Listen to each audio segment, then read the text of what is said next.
ದುಷ್ಟನಾದವನು ಇತರರಲ್ಲಿಯ ಸಾಸಿವೆ ಕಾಳಿನಷ್ಟು ದೋಷವನ್ನು ಮಹತ್ತಾಗಿ ನೋಡುತ್ತಾನೆ, ಆದರೆ ತನ್ನಲ್ಲಿ ಬಿಲ್ವದ ಕಾಯಿಯಷ್ಟು ಗಾತ್ರದಲ್ಲಿ ದೋಷವಿದ್ರೂ ಅದನ್ನು ನೋಡಿಯೂ ನೋಡದಂತಿರುತ್ತಾನೆ. ಒಂದು ನೀರಿನ ಮೇಲಿರುವ ಗುಳ್ಳೆಯ ಹಾಗೆ ಇದೆ ಮನುಷ್ಯನ ಜೀವನ, ಆದರೆ ಅಹಂಕಾರ ಮಾತ್ರ ಸಾಗರದಷ್ಟು. ಇಲ್ಲಿ ಎಲ್ಲರೂ ಪ್ರವಾಸಿಗರೇ, ಒಮ್ಮೆ ನೆನಪಿನಿಂದಲೂ ಹೋಗಿಬಿಡುತ್ತಾರೆ. ಕಳೆದು ಹೋದ ಸಮಯ ಹಿಂತಿರುಗಿ ಬರೋದಿಲ್ಲ, ಆದರೆ ಜನರ ವರ್ತನೆ ಮಾತ್ರ ಯಾವಾಗಲೂ ನೆನಪಿನಲ್ಲಿ ಉಳಿದಿರುತ್ತೆ. ಜನರಿಂದ ಯಾವ ನಿರೀಕ್ಷೆನೂ ಇಟ್ಕೋಬೇಡಿ, ಇಲ್ಲವಾದರೆ ನೀವು ಯಾವತ್ತೂ ನಿರಾಶರಾಗಿಯೇ ಇರಬೇಕಾಗುತ್ತೆ ಮತ್ತು ಜನರಿಗೆ ಸ್ವಲ್ಪವೂ ಅದು ವ್ಯತ್ಯಾಸವೆನಿಸೋದಿಲ್ಲ. ಈ ಸಂಬಂಧಗಳು ಕೂಡ ತುಂಬ ವಿಚಿತ್ರವಾಗಿದೆ. ವಿಶ್ವಾಸವಿಲ್ಲದೆ ಬೆಳೆಯೋದಿಲ್ಲ ಮತ್ತು ಮೋಸವಿಲ್ಲದೆ ಕೊನೆಯೂ ಆಗೋದಿಲ್ಲ. ಕಷ್ಟದ ಸಮಯದಲ್ಲಿ ಸಹಾಯ ಮಾಡುವ ಹಾಗೆ ತೋರಿಸಿಕೊಳ್ಳುವ ಜನ ಯಾವತ್ತಾದರೂ ನಿಮ್ಮ ಸೋಲನ್ನು ನೋಡಲು ಬಯಸುತ್ತಿರುತ್ತಾರೆ. ನಮ್ಮ ಉಸಿರಿನ ಮೇಲೆ ವಿಶ್ವಾಸವಿಲ್ಲ, ಆದರೆ ನಾವು ಜನರ ಮೇಲೆ ವಿಶ್ವಾಸವಿಟ್ಟು ಬಿಡುತ್ತೇವೆ. ಎಷ್ಟೇ ಎತ್ತರದಿಂದಲೂ ನಮ್ಮನ್ನು ನೂಕಿದ್ರೂ ನಮಗೆ ಈಗ ನೋವಾಗೋದಿಲ್ಲ, ಯಾಕೆಂದರೆ ನಾವು ಯಾರನ್ನು ನಮಗಿಂತ ಹೆಚ್ಚಾಗಿ ನಂಬಿದ್ದೇವೋ ಅವರೇ ನಮ್ಮನ್ನು ನೂಕಿದ್ದು. ನಿಮ್ಮ ಭಾವನೆಗಳನ್ನು ಅರ್ಥ ಮಾಡಿಕೊಂಡವರು ಕೂಡ ನಿಮಗೆ ನೋವು ಕೊಟ್ಟರೆ ಅವರು ಯಾವತ್ತೂ ನಿಮ್ಮವರಾಗಿರಲು ಸಾಧ್ಯವಿಲ್ಲ. ನಿಮ್ಮ ವಿಶ್ವಾಸ ಗುಡ್ಡವನ್ನೇ ಅಲುಗಾಡಿಸಬಹುದು ಮತ್ತು ನಿಮ್ಮ ಸಂಶಯ ನಿಮ್ಮ ಸಂಬಂಧದ ನಡುವೆ ಗುಡ್ಡವಾಗಿ ನಿಲ್ಲಬಹುದು. ನಾನು ಒಂಟಿ ಎಂದು ಯಾವತ್ತೂ ಯೋಚಿಸಬೇಡಿ, ಅದರ ಬದಲು ನಾನೊಬ್ಬನೇ ಸಾಕು ಎಂದುಕೊಳ್ಳಿ. ನಿಮ್ಮ ಮಾತುಗಳನ್ನು ಸುಮ್ಮನೆ ಯಾರ ಮೇಲೂ ಖರ್ಚು ಮಾಡಬೇಡಿ. ಮೊದಲು ಮೌನವಾಗಿದ್ದು ನೋಡಿ ಯಾರು ನಿಮ್ಮನ್ನು ಅರ್ಥ ಮಾಡಿಕೊಳ್ಳುತ್ತಾರೆ ಎಂದು. ಒಂದು ಸಮಯ ಹೇಗೆ ಬರುತ್ತೆ ಅಂದರೆ ಮನುಷ್ಯ ನೋವು ಸಹಿಸಿಕೊಳ್ಳುವುದನ್ನು ಕಲಿತು ಬಿಡುತ್ತಾನೆ. ಕೆಲವೊಮ್ಮೆ ಮನುಷ್ಯ ಎಷ್ಟು ಒಂಟಿಯಾಗಿರುತ್ತಾನೋ ಅಷ್ಟು ಸಂತೋಷವಾಗಿರುತ್ತಾನೆ. ನಾಲಿಗೆ ಹಾಳಾಗುವುದಕ್ಕೆ ಕಾರಣ ಬುದ್ಧಿ ಹಾಳಾಗುವುದೇ ಆಗಿರುತ್ತೆ. ಏಟು ತಿಂದರೂ ಪ್ರಾಣಿಗಳು ಪ್ರಾಮಾಣಿಕವಾಗಿದೆ ಮತ್ತು ಮನುಷ್ಯ ಮಾತ್ರ ಎಷ್ಟೇ ಪ್ರೀತಿ ಕೊಟ್ಟರೂ ಮೋಸ ಮಾಡುತ್ತಾನೆ. ನೀವು ಸಂತೋಷವಾಗಿರಬೇಕಾ? ಹಾಗಾದರೆ ನಿಮ್ಮ ಜೀವನದಲ್ಲಿ ಪರಿಸ್ಥಿತಿಯನ್ನು ನೋಡಿ ನಿರ್ಧಾರ ಮಾಡಿ ಹೊರತು ಜಗತ್ತನ್ನು ನೋಡಿ ಮಾಡಬೇಡಿ. ಇದರಿಂದ ನೀವು ಯಾವಾಗಲೂ ದುಃಖದಲ್ಲೇ ಇರಬೇಕಾಗುತ್ತೆ. ಜೀವನ ಇರುವುದು ನಮ್ಮದೇ, ಆದರೆ ಅದನ್ನು ಬೇರೆಯವರಿಗಾಗಿ ಬದುಕಬೇಕಾಗುತ್ತೆ.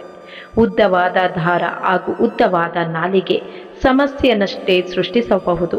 ಆದ್ದರಿಂದ ದಾರವನ್ನು ಸರಿಯಾಗಿ ಸುತ್ತಿ ಮತ್ತು ನಾಲಿಗೆಯನ್ನು ಹಿಡಿತದಲ್ಲಿಡಬೇಕಾಗುತ್ತೆ. ಬಟ್ಟೆಗಳ ಮ್ಯಾಚಿಂಗ್ ಮಾಡೋದ್ರಿಂದ ಬರೀ ದೇಹ ಸುಂದರವಾಗಿ ಕಾಣಿಸುತ್ತೆ. ಸಂಬಂಧ ಮತ್ತು ಪರಿಸ್ಥಿತಿಗಳೊಂದಿಗೆ ಮ್ಯಾಚಿಂಗ್ ಮಾಡಿ ನೋಡಿ, ಪೂರ್ತಿ ಜೀವನವೇ ಸುಂದರವಾಗಿ ಬಿಡುತ್ತೆ. ಕಳೆದು ಹೋದ ದಿನ ನಿಮ್ಮ ತಲೆಯಲ್ಲಿದೆ ಮತ್ತು ಮುಂದೆ ಬರುವ ದಿನಗಳು ನಿಮ್ಮ ಕೈಯಲ್ಲಿದೆ. ನೀವು ಯಾರು ಇದು ಅವಶ್ಯಕವಲ್ಲ, ಆದರೆ ನಿಮ್ಮಲ್ಲೇನಿದೆ ಅದು ಅವಶ್ಯಕ. ಸೊಕ್ಕು ಮತ್ತು ಅಹಂಕಾರದಿಂದ ಮನುಷ್ಯ ತಾನಾಗಿಯೇ ಎಲ್ಲ ಸಂಬಂಧಗಳನ್ನು ಹಾಳು ಮಾಡಿಕೊಳ್ಳುತ್ತಾನೆ. ಜನಜಂಗುಳಿಯಲ್ಲಿ ಮನುಷ್ಯ ಕಳೆದು ಹೋಗೋದಿಲ್ಲ. ಯಾವಾಗ ಕಳೆದು ಹೋಗುತ್ತಾನೆ ಅಂದರೆ ಯಾವಾಗ ಒಂಟಿಯಾಗಿ ಬಿಡುತ್ತಾನೋ ಆಗ. ಎಲ್ಲಿ ಕೋಪ ಬರಬೇಕೋ ಅಲ್ಲಿ ಹತ್ತು ಬಿಡುವವರು ತುಂಬ ದೌರ್ಬಲ್ಯರಾಗಿರುತ್ತಾರೆ. ಕೆಲವೊಮ್ಮೆ ತುಂಬ ಹೇಳೋದಿರುತ್ತೆ, ಆದರೆ ಮನಸ್ಸಿನ ಮಾತು ಮನಸ್ಸಲ್ಲೇ ಉಳಿದು ಬಿಡುತ್ತೆ. ನಾವು ಯಾವತ್ತೂ ಯಾರನ್ನು ನಮಗಾಗಿ ಅಂತ ಬಳಸಿಕೊಳ್ಳಲಿಲ್ಲ. ಎಷ್ಟು ಪ್ರೀತಿ ಕೊಟ್ಟೆವೋ ಅಷ್ಟು ಪ್ರೀತಿ ನಮಗೆ ಮತ್ತೆ ಮರಳಿ ಸಿಗಲೇ ಇಲ್ಲ. ನಾವು ಕಮ್ಮಿ ಯಾರಿಗಾದರೂ ಅನಿಸುತ್ತೆ, ಆದರೆ ಆ ದೇವರು ನಮ್ಮನ್ನು ಆ ತರಹ ಮಾಡೇ ಇಲ್ಲ. ನೀವು ಪ್ರಾಮಾಣಿಕವಾಗಿ ಸಂಬಂಧವನ್ನು ಉಳಿಸಿಕೊಳ್ಳುವ ಪ್ರಯತ್ನ ಮಾಡಿ, ಆದರೆ ಬದಲಾಗುವವರು ಬದಲಾಗೇ ಆಗುತ್ತಾರೆ. ಮರೆತು ಹೋಗುವವರು ಎಲ್ಲರೂ ಬದುಕಿಬಿಟ್ಟರು, ಆದರೆ ಸತ್ತವರು ಮಾತ್ರ ಪ್ರೀತಿಯನ್ನು ಮರೆಯಲು ಸಾಧ್ಯವಾಗದವರು.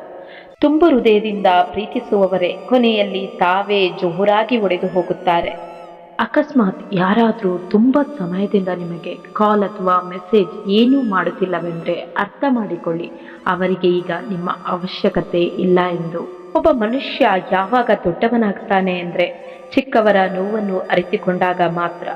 ಸಂತೋಷವಾಗಿರಲು ಒಂದೇ ಉಪಾಯವಿದೆ, ಅದು ಹಳೆಯ ವಿಚಾರಗಳನ್ನು ಯೋಚಿಸದೇ ಇರುವುದು. ಕೆಲವು ಜನ ನಿಮ್ಮನ್ನು ದ್ವೇಷಿಸಲು ಕಾರಣ ನಿಮ್ಮ ಸರಿಯಾದ ಮಾತು ಅವರಿಗೆ ಕಹಿ ಎನಿಸುತ್ತೆ. ಪ್ರತಿ ಸಂಬಂಧಗಳಿಗೆ ಬೇರೆ ಬೇರೆ ಸೀಮೆ ಇದೆ, ಆದರೆ ಮಾತು ಆತ್ಮ ಸಮ್ಮಾನದ ಬಗ್ಗೆ ಬಂದಾಗ ಅಲ್ಲಿ ಎಲ್ಲ ಸಂಬಂಧವನ್ನು ಸಮಾಪ್ತ ಮಾಡುವುದು ಒಳ್ಳೆಯದು. ಮುಂಜಾನೆಯು ತಡವಾದ ನಿದ್ದೆ ಮನುಷ್ಯನ ನಿರೀಕ್ಷೆಗಳನ್ನು ದೌರ್ಬಲ್ಯವಾಗಿಸುತ್ತೆ. ಯಶಸ್ವಿಯಾಗಲು ಬಯಸುವ ವ್ಯಕ್ತಿ ಯಾವತ್ತೂ ತುಂಬ ಹೊತ್ತು ಮಲಗೋದಿಲ್ಲ. ಜೀವನದ ಸರ್ಕಸ್ನಲ್ಲಿ ಅಪಾಯಕಾರಿ ಆಟವೆಂದರೆ ಒಬ್ಬರನ್ನು ಅತಿಯಾಗಿ ಹಚ್ಚಿಕೊಳ್ಳುವುದು. ನಮಗೆ ಅವರ ಮೇಲೆ ವಿಶ್ವಾಸವಿತ್ತು, ಆದರೆ ಅವರಿಗನ್ನಿಸಿತ್ತು ನಾವು ಅವರ ವಿಶ್ವಾಸದ ಮೇಲೆ ಬದುಕುತ್ತಿದ್ದೇವೆ ಎಂದು. ಸಹಾಯ ಮಾಡುವುದು ಎಂತಹ ಘಟನೆ ಎಂದರೆ ಮಾಡಿದಾಗ ಅದನ್ನು ಎಲ್ಲರೂ ಮರೆಯುತ್ತಾರೆ, ಮಾಡಲಿಲ್ಲವೆಂದರೆ ಅದನ್ನು ಎಲ್ಲರೂ ನೆನಪಿಟ್ಟುಕೊಳ್ಳುತ್ತಾರೆ. ಸಮಯ ಒಳ್ಳೆಯದೇ ಆಗಲಿ ಕೆಟ್ಟದೇ ಆಗಲಿ ಒಂದು ಪಾಠವನ್ನಂತೂ ಕಲಿಸಿಯೇ ಕಲಿಸುತ್ತೆ. ಒಳ್ಳೆಯ ಸಮಯದಲ್ಲಿ ಎಲ್ಲರೂ ನಮ್ಮವರಾಗಿದ್ದರೆ, ಕೆಟ್ಟ ಸಮಯದಲ್ಲಿ ನಮ್ಮವರೇ ಬೇರೆಯವರಾಗಿ ಬದಲಾಗಿರುತ್ತಾರೆ. ಕಷ್ಟದ ಕೆಲಸ ದೇಹಕ್ಕೆ ನೋವೆನಿಸಿದ್ರೂ ಮನಸ್ಸಿಗೆ ನೆಮ್ಮದಿಯನ್ನೇ ಕೊಡುತ್ತೆ. ಅದಕ್ಕೆ ದೇವರುಗಳೆಲ್ಲ ಬೆಟ್ಟದ ಮೇಲೆ ಕುಳಿತಿರುವುದು ಅವರನ್ನು ನೋಡಲು ನಾವು ಸ್ವಲ್ಪ ಕಷ್ಟಪಡಲಿ ಅಂತ. ಜಗತ್ತಿನ ಅನೇಕ ಸಮಸ್ಯೆಗಳಿಗೆ ಇವತ್ತಿಗೂ ಉತ್ತರ ಸಿಕ್ಕಿಲ್ಲ. ಆದರೆ ಜಗತ್ತು ಬೆಳೆಯುವುದು ನಿಂತಿಲ್ಲ. ಯಾಕೆಂದರೆ ಕಾಡುವ ಶಕ್ತಿಗಿಂತ ಕಾಪಾಡುವ ಶಕ್ತಿ ಬಲಿಷ್ಠವಾಗಿದೆ. ಆಯಾಸ ಯಾವಾಗಲೂ ಕೆಲಸದಿಂದ ಆಗಲ್ಲ, ಹೆಚ್ಚಾಗಿ ಚಿಂತೆ, ಹತಾಶೆ, ಭಯ ಮತ್ತು ಅತೃಪ್ತಿಯಿಂದ ಆಗುತ್ತೆ. ಮನುಷ್ಯನಿಗೆ ದುಡ್ಡಿರಬೇಕು, ಇಲ್ಲ ಅಂದರೆ ದುಡಿದಿರಬೇಕು, ಆಗಲೇ ಅವನಿಗೆ ಬೆಲೆ. ಇಲ್ಲದಿದ್ದರೆ 3 ಕಾಸಿನ ಬೆಲೆ ಇರುವುದಿಲ್ಲ. ದುಡ್ಡಿಗೆ ದುಡಿಮೆಗೆ ಇರೋ ಬೆಲೆ ಮನುಷ್ಯನಿಗೆ ಇಲ್ಲ ಅಲ್ವಾ? ಬದುಕು ನಮ್ಮನ್ನು ಕಷ್ಟಗಳ ಆಳದ ನೀರಿಗೆ ಆಗಾಗ ಕರೆದೊಯ್ಯುವುದು ನಮ್ಮನ್ನು ಮುಳುಗಿಸುವುದಕ್ಕಲ್ಲ, ಚೆನ್ನಾಗಿ ತೊಳೆದು ಶುದ್ಧವಾಗಿಸಲು ಅಷ್ಟೇ. ಇದು ನಮಗೆ ನೆನಪಿದ್ರೆ ಬದುಕು ಸುಂದರ. ಗಾಯವಾಗದಿದ್ದರೆ ಧೈರ್ಯ ಬರುವುದಿಲ್ಲ, ತಪ್ಪು ಮಾಡದೇ ಇದ್ದರೆ ಕಲಿಯುವುದಿಲ್ಲ, ಸೋಲದಿದ್ದರೆ ಗೆಲ್ಲುವುದಿಲ್ಲ. ಯಾವುದಕ್ಕೂ ನಾವು ಉತ್ಸಾಹ ಕಳೆದುಕೊಳ್ಳಬಾರದು ಅಷ್ಟೇ. ಜೀವನದಲ್ಲಿ ಯಾರನ್ನಾದರೂ ಮರೆಯಿರಿ, ಆದರೆ ನಿನ್ನ ಕೈಯಲ್ಲಿ ಏನಾಗುತ್ತೋ ನಾನು ನೋಡ್ತೀನಿ ಎಂದವರನ್ನು ಮರೆಯದಿರಿ. ಜೀವನಕ್ಕೆ ಸ್ಫೂರ್ತಿಯವರೇ. ಆತುರದ ನಿರ್ಧಾರ ಬದುಕನ್ನು ಬೆಂಕಿಗೆ ತಳ್ಳುತ್ತೆ, ಅರಿತು ಮಾಡುವ ನಿರ್ಧಾರ ಬದುಕಿಗೆ ಬೆಳಕನ್ನು ತೋರುತ್ತೆ. ನಂಬಿಕೆ, ತಾಳ್ಮೆ ನಿಮ್ಮಲ್ಲಿದ್ದರೆ ಅದರ ಫಲ ಮುಂದೊಂದು ದಿನ ಸಿಹಿಯನ್ನು ನೀಡುತ್ತೆ. ದಾರಿ ತಪ್ಪಿದ್ರೂ ಬಾಯಿ ತಪ್ಪಬಾರದು. ದಾರಿ ತಪ್ಪಿದ್ರೆ ವಾಪಸ್ ಬಂದು ಸರಿದಾರಿಯಲ್ಲಿ ಹೋಗಬಹುದು. ಬಾಯಿ ತಪ್ಪಿ ವಚನ ಭ್ರಷ್ಟರಾದರೆ ನಮ್ಮ ವ್ಯಕ್ತಿತ್ವಕ್ಕೆ ಧಕ್ಕೆಯಾಗುತ್ತೆ. ನೀವು ನಿಮ್ಮ ತಲೆಯೊಳಗೆ ಏನನ್ನು ತುಂಬುತ್ತೀರಿ ಎಂಬುದು ಬಹಳ ಮುಖ್ಯ. ಯಾವುದೇ ವಿಷಯ ಒಂದು ಸಲ ತಲೆಯೊಳಗೆ ಹೋಯ್ತೆಂದರೆ ಅಲ್ಲಿಂದ ತೆಗೆಯಲು ಆಗೋದಿಲ್ಲ. ಅದು ಜೀವನದ ಕೊನೆಯ ತನಕವೂ ಅಲ್ಲಿಯೇ ಇರುತ್ತೆ. ಹೀಗಾಗಿ ಏನನ್ನು ತುಂಬಿಕೊಳ್ಳಬೇಕು ಎಂಬುದರ ಬಗ್ಗೆ ಎಚ್ಚರ ವಹಿಸಬೇಕು. ಓದಿಕೊಂಡಿದ್ದೀನಿ ಅಂದ ಮಾತ್ರಕ್ಕೆ ಎಲ್ಲರೂ ನಮಗಿಂತ ದಡ್ಡರಂತ ಅಂದುಕೋಬಾರದು. ಪುಸ್ತಕವದು 4 ಆಣಿ ಭಾಗ ಬುದ್ಧಿ ಕಲಿಸಿದ್ರೆ ಅನುಭವ 12 ಆಣಿ ಜೀವನ ಕಲಿಸಿರುತ್ತೆ. ವಿಮಾನ ಎಷ್ಟೇ ಮೇಲೆ ಹಾರಿದ್ರೂ ಕೂಡ ಭೂಮಿನೇ ಅದಕ್ಕೆ ಆರಂಭ ಅಂತ್ಯವಾಗಿರುತ್ತೆ. ನೆನಪಿರಲಿ, ಯಾವ ಸಂದರ್ಭದಲ್ಲೂ ನಿಮ್ಮ ಜೀವನ ಸ್ಥಾನಮಾನವನ್ನು ಬೇರೆಯವರೊಂದಿಗೆ ಹೋಲಿಸಿಕೊಳ್ಳಬೇಡಿ. ಹೋಲಿಸಿಕೊಂಡ್ರೆ ಸಮಾಧಾನದಿಂದ ಇರಲು ಸಾಧ್ಯವಿಲ್ಲ. ನಿಮ್ಮ ಜೀವನ ನಿಮ್ಮದು, ಅದು ಬೇರೆಯವರದ್ದಾಗಲು ಸಾಧ್ಯವೇ ಇಲ್ಲ. ಮುಚ್ಚಿದ ಬಾಯಿಯ ಮೀನು ಎಂದಿಗೂ ಗಾಳಕ್ಕೆ ಸಿಕ್ಕಿ ಬೀಳೋದಿಲ್ಲ. ಈ ಮಾತು ಮೀನಿಗೊಂದೇ ಅಲ್ಲ, ಮನುಷ್ಯರಿಗೂ ಅನ್ವಯ. ಬಹುತೇಕ ಸಂದರ್ಭಗಳಲ್ಲಿ ಎಲ್ಲರೂ ಬಾಯಿ ತೆರೆದೇ ಕಷ್ಟಕ್ಕೆ ಸಿಲುಕುತ್ತಾರೆ. ಎಲ್ಲ ಗೊತ್ತಿದ್ದು ಗೊತ್ತಿಲ್ಲದಂತೆ ಇದ್ದು ಬಿಡು, ಅರ್ಥ ಮಾಡಿಕೊಂಡವರು ಜೊತೆ ಇಳುತ್ತಾರೆ, ಅನುಮಾನ ಪಟ್ಟವರು ದೂರ ಸರಿದು ಹೋಗುತ್ತಾರೆ.